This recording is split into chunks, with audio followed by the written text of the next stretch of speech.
మా నాన్నగారే నా ఫ్యామిలీ స్టార్. నాన్నగారు ఎవరికైనా సరే ఆయన ఫ్యామిలీని ఎలా చూసుకుంటారు అనేది నాకు ఆయన దగ్గర నుంచి నేర్చుకున్నాను. నాకు మా ఫ్యామిలీ హీరో అయినా నా ఫ్యామిలీ స్టార్ అయినా మా నాన్నగారే. మా అమ్మకు 5-6 మంది చెల్లెళ్ళు ఉండేవాళ్ళు. మా తాత చనిపోయారు. వీళ్ళ దిక్కులేని వాళ్ళు అయిపోయేవాళ్ళు. మా నాన్నగారికి అరాకొర జీతం అయినా సరే ఆ జీతంలో వాళ్ళ మరదలను కూడా చేరదీసి అందరికీ పెళ్ళిళ్ళు చేసి వాళ్ళందరినీ తన బిడ్డలా చూసుకున్నారు. నాకు అనిపించింది ఫ్యామిలీ వాల్యూస్ కాపాడుకోవడానికి ఒక వ్యక్తి అనేవాడు నిర్ణయించుకుంటే వాళ్ళకి ఎలాంటి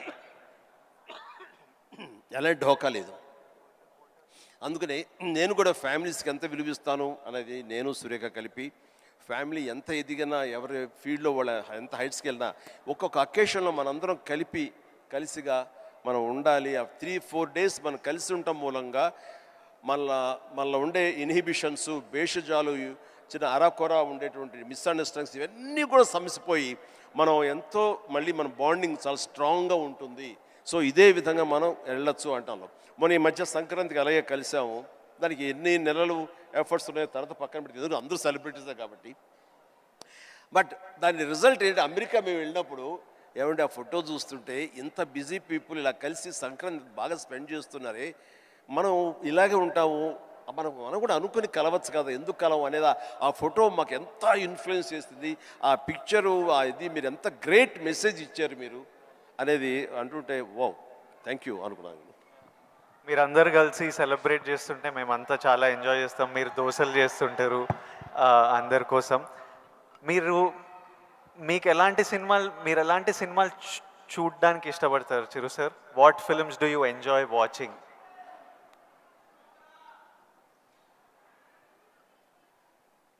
చెప్తే నవ్వుతారు వాళ్ళు, తెలియాలి మా అందరి క్యూరియాసిటీ. ఎందుకంటే మా ఇంట్లో నవ్వుతారు. అది మిక్కీ మౌస్, లార్ల్ అండ్ హార్డీ ఇలాంటి సినిమాలన్నీ చూస్తుంటాను. అండ్ ఇది మన ఇలాంటి సినిమాలన్నీ కామెడీ సినిమాలు చూస్తుంటాను. సినిమాలుగా చూడాల్సి జాకీ చాన్ సినిమాలు చూస్తుంటాను, ఆ యాక్షన్ హై ప్యాక్ట్. ఇంకొంచెం బెటర్ సినిమాలు అంటే ఇప్పుడు టాప్ గన్ అని మొన్న వచ్చింది కదా, టామ్ క్రూజ్, ఇలా చూస్తుంటాను. ఏమంటే ఆ లవ్ స్టోరీ ఉన్న చూసారా మీరు, ఎంత బాగుంది టైటానిక్ షిప్, మీరు చూడాలంటే వావ్ గ్రేట్ మూవీ ఎస్ అన్నాను. కానీ నేను దాన్ని చూడలేకపోయాను. అంటే ఏదో విషాదం బాధ అది అన్ని. అందుకనే నేను సినిమాలకు సంబంధించి మాత్రం లైట్ హార్టెడ్ ఫిలిమ్స్ చూస్తాను. అందుకని నాకు మా గ్రాండ్ డాటర్స్ మాత్రం మంచి మ్యాచ్ అవుతుంటుంది. అందుకని వాళ్ళు ఎంతసేపటికి కోకో మిలన్ ఇలాంటివి కొన్ని చూస్తూ ఉంటారు. నేను కూడా వాళ్ళతో కూర్చొని చూస్తూ ఉంటాను. వాళ్ళు వెళ్ళిపోతారు కానీ ఇంకా అలా చూస్తూనే ఉంటాను. ఏమండి ఆపేయండి వెళ్ళిపోయాడు, అవునా కదా బాగానే ఉందని. అంటే ఆ మిక్కీ మౌస్ వాటిలో ఉండే టైమింగ్ అని అది కానీ ఆ క్రియేటివిటీ చాలా ఇంట్రెస్టింగ్ ఉంటుంది. అలా చూస్తూ ఉంటాం, అందుకనే నవ్వుకుంటారు ఎవరైనా సరే. And one last question sir, మన లైఫ్ ఐ నో పర్సనలీ నా లైఫ్ చాలా మారిపోయింది లాస్ట్ 10 yearsలో. మీ లైఫ్ ఎంతో మారిపోయి ఉంటుంది ఫ్రమ్ మీరు స్టార్ట్ అయినప్పటి నుంచి ఈ రోజుకి.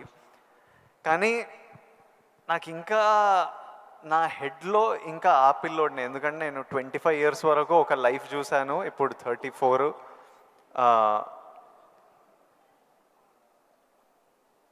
ఐ వాంట్ టు నో,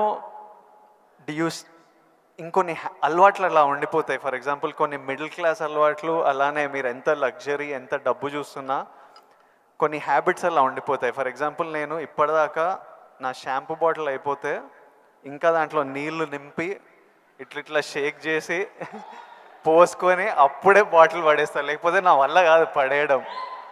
అట్లాంటిది మీకేం హ్యాబిట్స్ ఉన్నాయి ఈ రోజు వరకు? నా మనసును టచ్ చేసావు. నేను నా గోడు చెప్పుకుంటాను.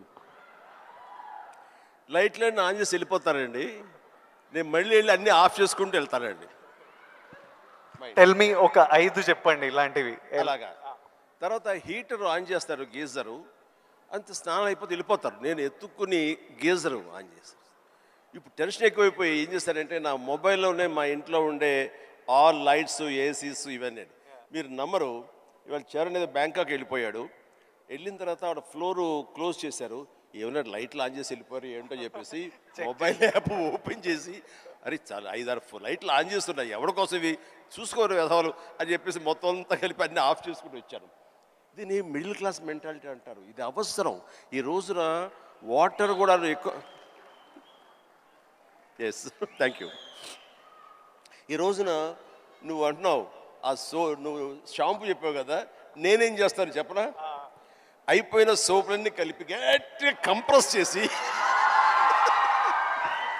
ఇది నిజమండి, నమ్మరు ఇది చెబితే.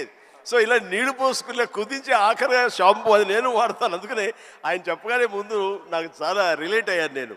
సో సోప్ ముక్కలన్నీ కలిపి కంప్రెస్ చేసి అదో సోప్ లాగా వాడి అది వాడతాను. అంటే ఇది మన మెంటాలిటీ అలా ఉంది, అలా చేయాలి. ఈ రోజున అలాగే వాటర్ కూడా నేను చెప్తాను. ఈ వాటర్ క్రైసిస్ రాబోతున్నందుకు ఈ మధ్య మేము బెంగళూరులో హౌస్ కట్టామండి. బెంగళూరులోనే ఎంత నీటి ఎద్దడి ఉందని మీకు అందరికీ తెలుసు. అక్కడ ఇంకుడు గుంటల్లాగా పెట్టి వాటర్ని గ్రౌండ్లో ఆ వాటర్ బెడ్స్ మెయింటైన్ చేయడం కోసం ఎవరు ప్రయత్నాలు చేయలేదు. అలాంటివి చేయాలని చెప్పేసి నేను 1 year బ్యాక్ అన్నీ ఏర్పాటు చేశాను. ఇప్పుడు ఈ మధ్య దాన్ని ట్వీట్ చేశాను. ఇలా చేశాను బెంగళూరులో నా ఇంట్లో. ఇది ప్రతి ఒక్కరు చేసే కనుక ఆ నీటి రిజర్వ్ కన్జర్వేషన్ మనం ప్రొటెక్ట్ చేసుకోవచ్చు అని చెప్పేసి చాలా అవసరం అండి. ఇది ఇలాంటివన్నీ కూడా చూసేవాళ్ళకు ఉంటుంది. రేపు పొద్దున మేము మా సంద కలిపి సోపు ముక్కలని మడతపెట్టి అని రాస్తారు. అది ఎగత్తాళిగా రాస్తారు. మీరు దాని నుంచి నీతిగా రాయండి, 10 మందికి ఉపయోగపడుతుంది.